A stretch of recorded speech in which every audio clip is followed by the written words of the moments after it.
Hello, welcome. You're listening to Dr. Martha Reid at Doctor's Choice Integrative Medicine in downtown Vancouver, a space where I bring passion, inspiration, and nourishment to the conversation of your health.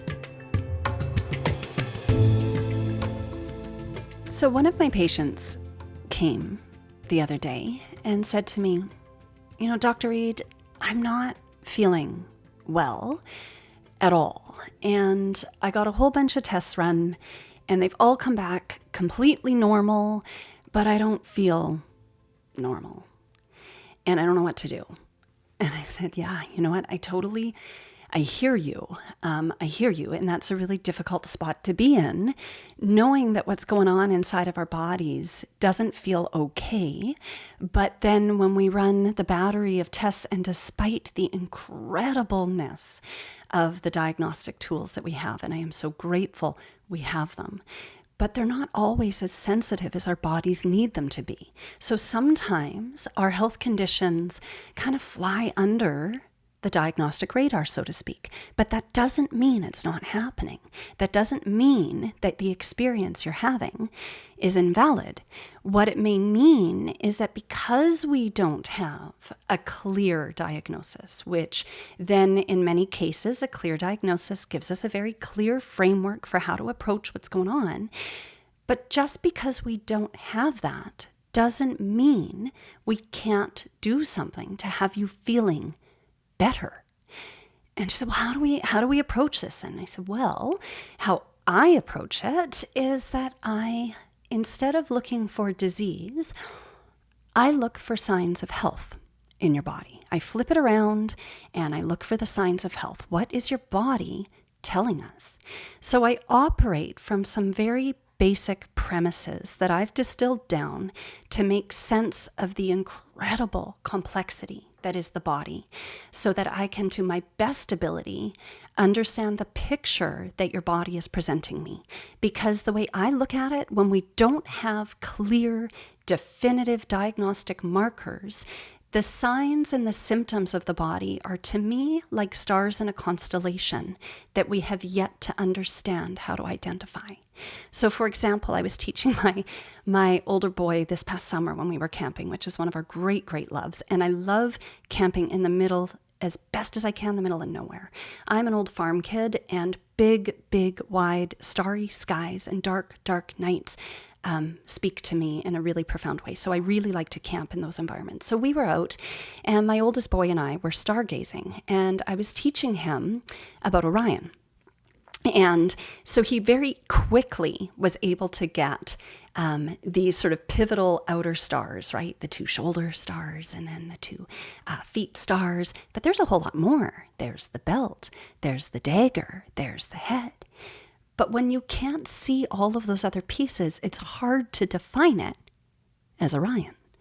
But regardless, that's what we did. We looked for it. And so when I'm looking at patients and I'm looking at signs and symptoms that aren't super clear in terms of a diagnosis, I kind of revert to that, looking for stargazing. So I look for the signs of health that the body is telling me. And what are the messages of these symptoms? So the first tenet I go to is I work from the premise that the body is self-healing. It knows how to be well. It is its blueprint. It is its innate ability is to heal itself and organize itself. And this is really easily seen by a simple cut. You cut yourself by accident, and if it's not deep enough that you require stitches, you just wash it, you get out of the way. You might put some polysporin on it or tea tree oil if that's your choice, or lavender, but you get out of the way and it heals. You're not telling the cells of your skin how to align themselves.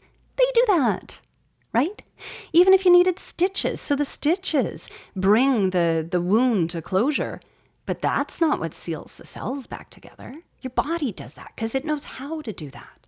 So when I operate from that place, that the body knows how to be well, and if it's not being well, it's not getting the tools it needs to do its job. So then the question is, well, what are the tools that my body needs to be well? Well, the vast majority of tools for our bodies to be well are nutrients. Nutrients within food. So that old adage, you are what you eat. Your food builds your body. And if you want a good, solid body structure, a healthful body structure, you got to eat the right foods for you. And I say the right foods for you because there's no right diet. Our food relationship is defined by so many factors, right? It's defined by our families of origin, our cultures, for some of us, our religion, our heritage, marketing, taste, texture, emotions, right? Body image. There's so much that impacts our relationship to food. So we need to eat the food that is right for us, involving this whole complex relationship to food. And then that begs, well, am I digesting and absorbing the nutrients? So let's say that you've got the right food for your body, but your body is still presenting with these signs and symptoms of imbalance or illness or pain or inflammation. What's going on? You got the right food. Well, then it's perhaps that you're not digesting and absorbing it, because our nutrients come across the gut, right? The gut delivers the tools to the job site for your body to do its work of being well. So if the body's not well, you might not have the right tools, which means that you might not have the right nutrients on the plate, or that you're not digesting and absorbing them. Or if you are eating those foods, perhaps there's something affecting the supply line, shutting down the gut. So this brings me to the third tenet, that stress negatively impacts the supply line of nutrients into the body. If we're firing our stress response, it doesn't really matter how little, how big, saber-toothed tiger, warring tribe, negative thought, coffee, the wrong food. It doesn't matter. Stress is stress from the body's point of view. And that has a negative impact on the function of our digestive system to break down our food and deliver it across the gut membrane, i.e. absorption, into the body, so that the tools are in the toolbox at the job site for whatever tissues need them to do their work. Now let's assume that all of those things are happening, okay? Let's assume, all right, number one, the body knows how to be well. But number two, you've got the nutrients. Number three, you're actually absorbing them correctly and you're still not seeing the changes. And the stress is managed and you're still not seeing the changes. So those four things are in place and you're not getting anywhere. What else might it be? Perhaps, and this is the fifth tenet of what I perceive as how the body functions, the fifth tenet is that perhaps there's an obstacle to the tool being used at the job site. So let's say, for example, you decide to go to work and you've got your fob key and you get into the elevator and the fob doesn't work. Well, maybe they changed the fobs and nobody gave you one. Well, you can't arrive at the job site. Or what if you're a builder and you get there and now there's security gates and checks and balances that you can't get through. You've arrived, you're on time with the tools in the toolbox, ready to roll, and there's something blocking you from opening that gate. Well, this arena is to do with toxins inside the body. And toxins aren't always what we sort of typically think, drinking or drugging or smoking, or, toxins can be pesticides, herbicides on our food. Toxins can be chemicals that are in our cleaning products in our homes that we either inhale or we absorb through our skin. Toxins can be in the cosmetics that we put on our bodies. Toxins can be in the form of overproductive stress hormone production, or immune mediators, or inflammatory cytokines that aren't being resolved in the body. So toxins can take many, many different forms. And a toxin can be like a block on a door handle. You try to stick the key in the lock, you got the right key, the lock is there, but there's something blocking the lock. You want the key to work? Remove the obstacle. So in this case, what I'll do with my patients is we'll look at detoxification. And there are many, many ways to do that, and that's a whole other conversation. But at the end of the day, when you're not feeling great and you don't have a clear path, that doesn't mean you're stuck feeling crummy. There is room to move. Focus on the fact that your body innately knows how to be well. Ensure that you're giving it the tools to do what it needs to do.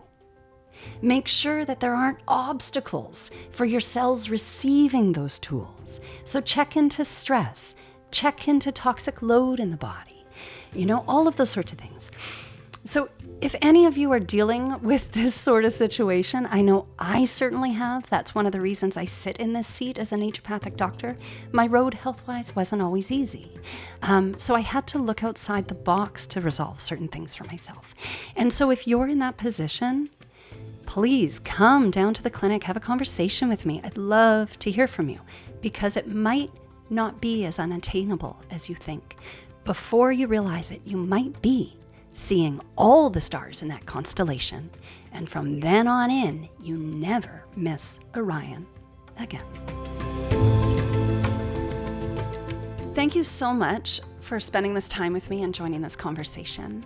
If any of the things that you've heard today have landed with you, moved you, resonated with you, and you'd like to pipe in, I would sure love to hear from you.